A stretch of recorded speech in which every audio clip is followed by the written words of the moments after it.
LSU Ole Miss. All right.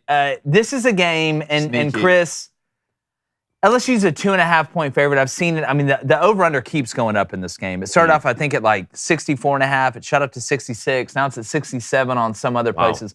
Ole Miss is coming off that loss at Alabama, where they didn't really try and establish the run enough, in my opinion. I was surprised that Lane went to the intermediate passing game when Alabama's strength offensively is stopping the intermediate passing game. When you look at this Ole Miss offense, do you feel like they can move the ball against LSU's defense? We kind of saw a little bit of the recipe with KJ Jefferson in Arkansas. That LSU secondary had some communication problems in the back end. How are you kind of feeling about this one?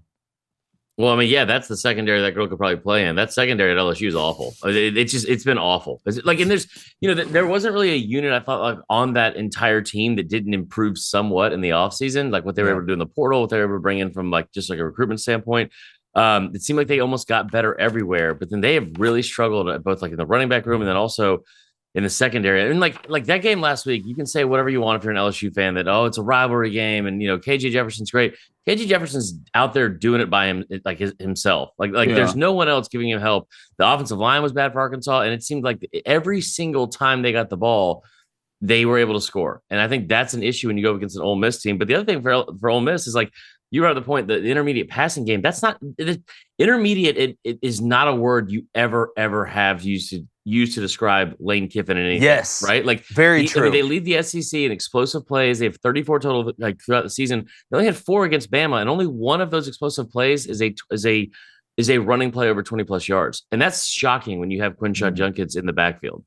Yeah, and I always tell people there's a common misconception that like Lane Kiffin and Lincoln Riley and Josh Heupel and like Jeff Levy, they just want to throw the ball 80 times a game. This isn't the air raid. No. Rest in peace, Mike Leach. They are run to pass guys. Yeah. Like that's what they are. Go look at what Lincoln Riley runs a ton of play action stuff off gap scheme run game, like power and counter and things. Lane wants to run the ball. Lane wants to run the ball to pass it and then take shots over the top. But when I look at LSU offensively, I mean, this team and the running backs aren't fantastic, right? They're not what we've seen some in the past at LSU. But Jaden Daniels, as far as now using the deep third, finally like they didn't do against Florida State. But you look at Malik Neighbors, look at the Brian Thomas kid, Mason Taylor at tight end. Like they've got some weapons. And that LSU offensive line returned 4 or 5 starters. Looks like they're starting to get in their bag a little bit. Is LSU, David, just an offensive team that has to get by on defense? For the rest of the season? Yeah, I mean, look, it's funny you say it because the way Florida State came out in the second half of that game, you saw like, hey, we're going to run the ball down. Clearly, they identified something that Florida State did in the second half against LSU's defense. But the way that now I feel like Malik Neighbors is so good and the way that Jalen Daniels is pushing the football down the field, they're going to keep them in a lot of football games the way I was saying that Florida State's D is going to keep them in a lot of football games as Jordan Travis and that whole offensive side of the football gets Well, I'm leaning to LSU early in this game. Just when is Mason Smith? When I'm going to see it? Harold Perkins is going to have one of those games. When's it going to happen? The over or the under in this game? Man, what's the over? Because just the way that Ole Miss played offense against Alabama, Chris, and the way they played against Tulane, I'm looking like the under could be the play. I think I'm weird. If it's in the 60s, I take the over because I feel like they're playing it that high already. You might as well just run the over because these type of games usually that happens. Chris, what do you think? So I wouldn't touch the over. I would definitely take Ole Miss. I would definitely take LSU because here's the thing too that we've seen the last couple of years, especially last year with Lane.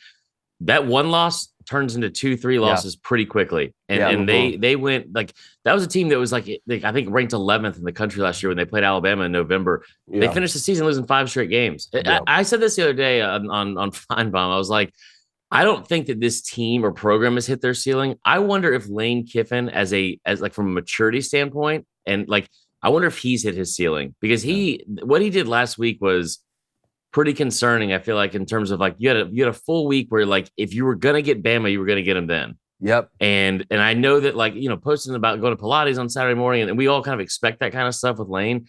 You know who doesn't do that is Brian Kelly, and that team is focused. And it took a while for LSU to get focused last year. I feel like they've already hit stride, especially on offense this year. They could be in for a long day because they scored 10. What Lane offense scores 10 points? Bama's defense is really, really good, but the LSU They are, I feel like a juggernaut on offense right now, the way they've been playing the past couple weeks. Yeah. I've seen Ole Miss slice up really, really good Alabama, better defenses Yes. than this one Yes. that Alabama has. Yeah. Now, and we put out this stat first, I swear, and then all of a sudden everybody started posting it. If Alabama wins 9 games, Lane Kiffin will be 1-20 against teams that have won 9 games. I like LSU in this one. You know, too, like they say -2.5. around the table, if you don't get the joke, it's probably about you. Yep. Hey, YouTube. If you haven't subscribed yet, go ahead and do that. Hit that like button. Turn that notification bell on. We've got a long season ahead of us, and it never stops. Thanks for riding with us.